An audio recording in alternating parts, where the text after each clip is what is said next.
Hello student, आज हम लोग क्या करेंगे? Quadratic equation. क्वाड्रेटिक इक्वेशन क्या होता है पहले ये देखते हैं। क्वाड्रेटिक इक्वेशन में क्या होता है, उसकी जो हाईएस्ट पावर होती है वो क्या होती है? 2 होती है, ठीक है ना।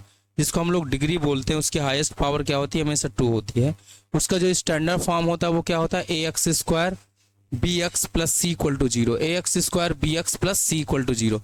उसका जो स्टैंडर्ड फॉर्म है वो क्या है? ए x square B x plus C equal to zero है। इसको हम लोग क्या बोलते हैं? द्विघात समीकरण या क्वाड्रेटिक इक्वेशन बोलते हैं, ठीक है ना। क्वाड्रेटिक इक्वेशन में क्या होता है, अगर हमारा जो स्टैंडर्ड फॉर्म है, सपोज यहाँ पे क्या है, 9x² plus 3x plus 8 equal to zero, ये भी क्या है? क्वाड्रेटिक इक्वेशन है। क्यों? इसमें जो हाईएस्ट पावर है वो कितना है? 2 है। इसका जो डिग्री है वो क्या है? यहाँ पे 2 है। इसलिए हम लोग इसको क्या बोल रहे हैं? क्वाड्रेटिक इक्वेशन बोलेंगे। अगर इसको a x square plus B x plus C equal to zero से कंपेयर करा दें, ठीक है ना। इस चीज को a x square B x plus C equal to zero से हम लोग क्या कर सकते हैं? कंपेयर कराएंगे तो क्या होगा? ए की वैल्यू यहाँ पे क्या फाइंड आउट होगी आपको? 9। एंड बी इक्वल टू क्या फाइंड आउट होगा? बी की वैल्यू क्या फाइंड आउट होगी? 3। एंड सी इक्वल टू क्या फाइंड आउट होगा? सी इक्वल टू क्या फाइंड आउट होगा आपका? 8। तो इससे क्या हो, इसके हेल्प से हम अगर इसका कंपेयर करा देंगे इससे, तो क्या हो जाएगा? ए बी सी की वैल्यू फाइंड आउट हो जाएगी। यानी ए बी सी हम लोग आसानी से इसमें फाइंड आउट कर सकते हैं, ठीक। ओके, इसमें जो हमारा क्वाड्रेटिक इक्वेशन है ए x square B x plus C equal to zero, इसमें जो x की वैल्यू है, x की 2 वैल्यू आएंगी, ठीक है ना। एक को हम लोग एल्फा बोल सकते हैं, दूसरे को बीटा बोल सकते हैं। यानी जो क्वाड्रेटिक इक्वेशन है इसमें हाईएस्ट पावर जो है, इसकी डिग्री है वो क्या है? 2 है। इसकी जो डिग्री है वो x की डिग्री क्या है? 2 है। इसलिए इसमें x की 2 वैल्यू आएंगी। एक को हम लोग x1 बोल सकते हैं या x2 भी बोल सकते हैं। साथ साथ इनका नाम हो सकता है अल्फा और बीटा। यानी जो क्वाड्रेटिक इक्वेशन है, अगर मैं बोलूँ x³ plus 3x² plus 2x plus 8 equal to zero, इसमें जो x की वैल्यू होंगी वो 3 होंगी, है ना। कोई भी x1 x2 x3 ऐसे ऐसे ऐसा आएगा, ठीक है ना। जैसे हाईएस्ट डिग्री है, इसका मतलब ये है उसकी जो x की वैल्यूज हैं वो भी क्या होंगी? 3 आती हैं, है ना। ये डिसाइड करता है। यहाँ पे 2 आएगा। अगर यहाँ पे x प्लस 2 है सपोज इक्वल टू जीरो, तो यहाँ पे x की वैल्यू 1 ही आएगी, जो कि -2 है, ठीक। या अगर यहाँ पे क्या बाई क्वाड्रेटिक होता है, x के power 4 plus 9x³ plus 2x² plus 3x plus 9 equal to zero suppose, तो यहाँ पे क्या हो जाएगी? x की जो वैल्यू होंगी वो कितनी होंगी? x की वैल्यू की जो आएगी वो क्या होगा? 4 आएंगे। x1 x2 x3 x4 ऐसा आएगा, ठीक है ना। मतलब जितना डिग्री होगा, हाईएस्ट पावर होगी, उसकी वैल्यू भी क्या होगी? उतनी आएगी। यानी उसकी x की वैल्यूज भी उतनी आएंगी जितने इसमें डिग्री है, ठीक है ना। ओके, अभी हमने देखा a x square plus B x plus C equal to zero है। तो इसमें क्या है? इसके 2 रूट्स होंगे या जीरोज हम लोग बोलते हैं। तो एक को बोलते हैं अल्फा और एक को बीटा, हम लोग क्या बोलते हैं? बीटा बोलते हैं। इनको अल्फा और जो बीटा है वो क्या है? जीरोज हैं, या इसी को हम लोग बोल सकते रूट्स हैं, है ना। क्या है ये? रूट्स हैं। ये नोट डाउन करो, ठीक है ना। इनके अगर हमारे पास अल्फा और बीटा दिया है तो हम क्वाड्रेटिक इक्वेशन कैसे फाइंड आउट कर सकते हैं? x² minus alpha plus beta sum of roots plus alpha into beta equal to zero. अगर आपको अल्फा और बीटा की वैल्यू पता है, अगर आपको अल्फा और बीटा की वैल्यू नोन है, यानी आपको जानते हैं, तो आप क्या कर सकते हैं? क्वाड्रेटिक इक्वेशन को फॉर्म कर सकते हैं, बना सकते हैं, ठीक है। बहुत इंपॉर्टेंट ये है, आपको क्या कर सकते हैं? क्वाड्रेटिक इक्वेशन को बनाया जा सकता है, ठीक है ना। इसका डिस्क्रिमिनेट बाद में पढ़ेंगे। तो क्या है, अगर आपके पास अल्फा और बीटा की वैल्यू है, अगर कोई भी आपके पास कोई भी सपोज, है ना, यहाँ सपोज करो यहाँ पे x² plus 8x plus 16 equal to zero given है, ठीक है ना। x² 8x plus 16 equal to zero है। तो इसमें आपको x की 2 वैल्यू मिलेंगी, x1 x2, या इन्हीं को हम लोग बोलते हैं अल्फा और दूसरे को क्या बोल सकते हैं? बीटा। अगर आपको ये नोन हो जाएगा, अगर आपको ये पता हो जाएगा, देन क्या करेंगे हम लोग?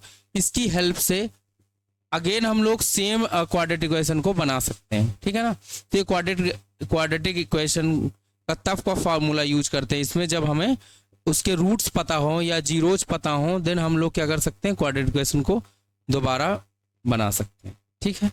तो आपको ये नोट करना है, अल्फा जो बीटा है वो क्या है, नंबर ऑफ जीरोज है, ठीक है। इनको रूट्स भी बोलते हैं।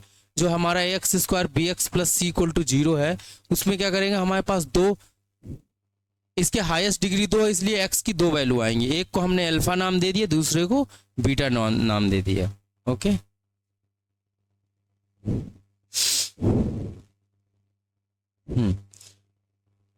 इसका जो फॉर्मूला है ए एक्स स्क्वायर अगर दिया है आपको b x plus C equal to zero, ठीक है ना।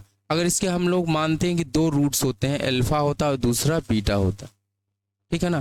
तो यहाँ पे क्या होता है, sum of roots, sum of roots जो इसका फॉर्मूला है, या सम ऑफ जीरोज भी बोलते हैं इसको, ठीक है ना, सॉरी सम ऑफ जीरोज।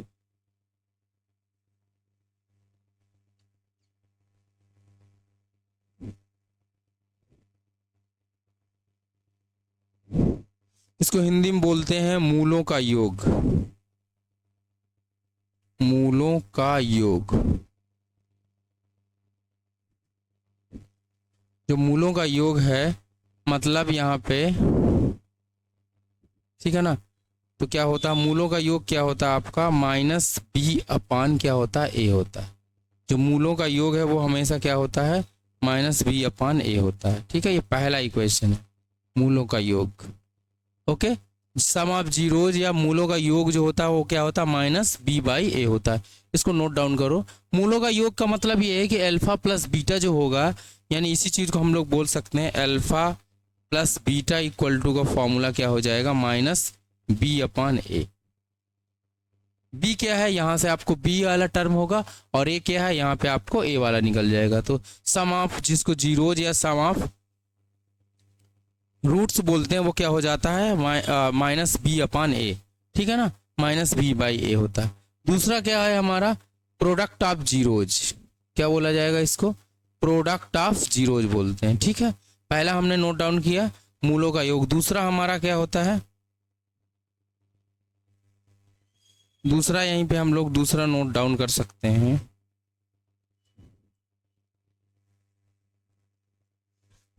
ठीक।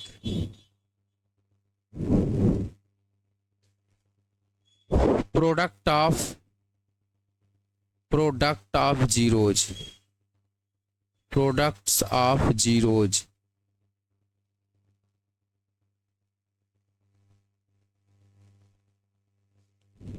है ना।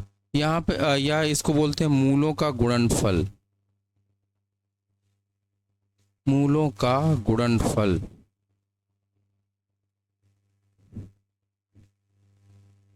मूलों का गुणनफल क्या होता है, अल्फा इंटू बीटा, वो क्या बोलते हैं उसको, सॉरी सी अपान ए, है ना। ये क्या होता है, सी अपान ए होता है। मूलों का जो आपका गुणनखंड है वो क्या होता है, सी अपान ए होता है। ये नोट डाउन करो। या मूलों का गुणनफल या प्रोडक्ट ऑफ रूट्स क्या होता है, सी अपान ए होता है। आप ये दो मोस्ट इंपॉर्टेंट फॉर्मूले हैं, ठीक है, इसको नोट डाउन करना है, ठीक। दो अलग अलग चीजें हैं, ये नोट डाउन करो प्लीज।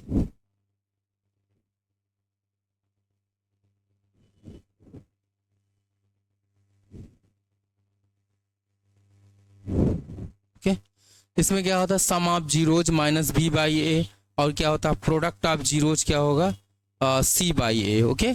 तो सम ऑफ जीरोज और प्रोडक्ट ऑफ जीरोज आपको फाइंड आउट होंगे। यानी एक क्वाड्रेटिक इक्वेशन होगी आपके पास, एक क्वाड्रेटिक इक्वेशन होगा, उसमें क्या होगा, क्वाड्रेटिक इक्वेशन होगा तो उसमें एक्स की जो वैल्यू होंगी वो दो आएंगी।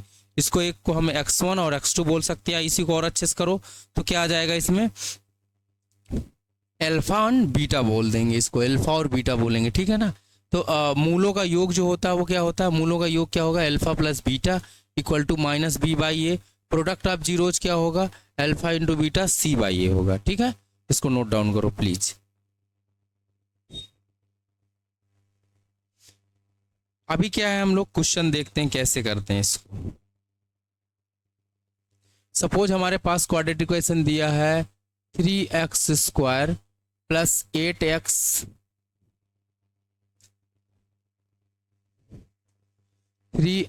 Square plus 8x plus 9 equal to 0 दिया है, ठीक है ना। इसको हम क्या करेंगे, कंपेयर करा देंगे अपना standard form of quadrant, a x square B x plus C equal to 0। अगर आपने क्या किया, यहाँ पे 3x square 8x plus 9 equal to 0 दिया है ना। कोई भी क्वाड्रेटिक इक्वेशन दिया था, sorry 3x square plus 8x plus 9 equal to 0 given है। This is the quadratic equation, ठीक। अगर आप इसको क्या कर रहे हो, स्टैंडर्ड फॉर्म क्वाड्रेटिक इक्वेशन से कंपेयर करा रहे हो, A x square plus B x plus C equal to 0, then आपको क्या निकल आएगा, यहाँ से फाइंड आउट हो जाएगा ए और बी और सी की वैल्यू। ए इक्वल टू यहाँ पे क्या होगा, ए इक्वल टू यहाँ पे क्या होगा 3, ठीक। बी इक्वल टू क्या होगा, एक्स के पहले वाला बी है तो बी इक्वल टू क्या होगा 8, और सी इक्वल टू क्या हो जाएगा, सी इक्वल टू आपका क्या हो जाएगा 9, सी की वैल्यू क्या हो जाएगी 9। तो इससे आपको क्या मिल गया, ए बी सी की वैल्यू मिल गई, ठीक है। ए बी सी की वैल्यू मिल गई तो आपको मैंने अभी बोला सम ऑफ रूट्स, पहला वाला क्या होता है सम ऑफ रूट्स, यानी alpha plus beta, sorry sum of roots में क्या होता है alpha plus beta, alpha plus beta equal to होता है माइनस बी अपान ए, ठीक है ना। तो बी की वैल्यू क्या है 8 दिया है तो माइनस 8 हो जाएगा क्योंकि फॉर्मूले में है। ए इक्वल टू क्या दिया 3, तो सम ऑफ रूट्स क्या होगा -8/3। नेक्स्ट वन क्या है, product of roots, sorry alpha plus beta हो गया। अभी क्या होता है अल्फा इंटू बीटा, वो क्या होता है सी अपान ए। सी की वैल्यू क्या गिवन है, सी इक्वल टू 9 है और ए इक्वल टू क्या 3 है। ये कैंसल आउट भी हो जाएगा तो क्या हो जाएगा 3 बाई क्या हो जाएगा 1। ये आप सही से देखो इसको,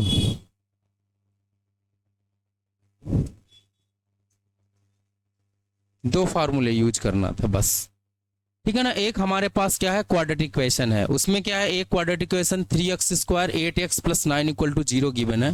तो इसमें A x square B x plus C से इसको क्या कर रहे हैं हम लोग कंपेयर कर रहे हैं। इसमें क्या गिवन है 3x square 8x plus 9 equal to 0, हमारे पास एक क्वाड्रेटिक इक्वेशन है, ठीक है ना। उसको हम क्या कर रहे हैं A x square B x plus C से हम क्या कर रहे हैं कंपेयर कर रहे हैं। तो उसमें हमें फाइंड आउट हो रहा है ए बी सी की वैल्यू फाइंड आउट हो रही है। तो इसमें सम ऑफ रूट्स यानी अल्फा प्लस बीटा क्या होता है minus B by a. B की वैल्यू क्या दिया 8 गिवन है और सी की वैल्यू क्या दिया है, सॉरी ए की वैल्यू क्या दी, बी इक्वल टू 8 और ए की वैल्यू क्या दिया 3 दिया है। तो क्या होगा -8/3 हो जाएगा। इसी तरह प्रोडक्ट ऑफ जीरोज या प्रोडक्ट ऑफ रूट्स जो होता है वो क्या होता है सी बाई ए होता है। सी की वैल्यू आपके पास 9 है और ए की वैल्यू क्या है 3 है, तो 3/1 हो जाएगा। ऐसे हम लोग अल्फा प्लस बीटा और अल्फा इंटू बीटा को फाइंड आउट कर सकते हैं, ठीक। ओके, नेक्स्ट क्वेश्चन करते हैं एक। सपोज हमारे पास क्या है ए X sorry 9x square plus 4x plus 8 equal to 0 है, ठीक है ना। 9x square plus 4x plus 8 equal to 0 है। इसमें आपको sum of roots and product of roots निकालना, दोनों चीजें। इसको हम लोग क्या कर रहे हैं A x square plus B x plus C से कंपेयर कर रहे हैं, ठीक है ना। तो ए इक्वल टू यहाँ पे क्या आ रहा है, ए इक्वल टू क्या आ जा रहा है,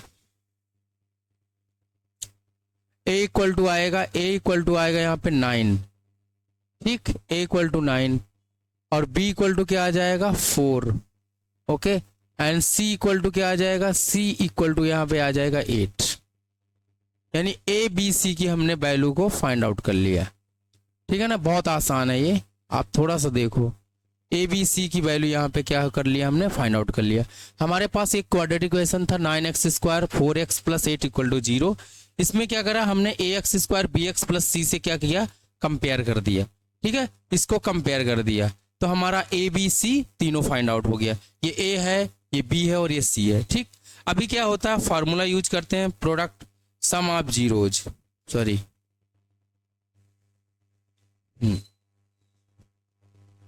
सम ऑफ जीरोज क्या होता है, पहला हमारा क्या फार्मूला है, यानी कि alpha plus beta, sum of zeros होता है माइनस बी अपान ए।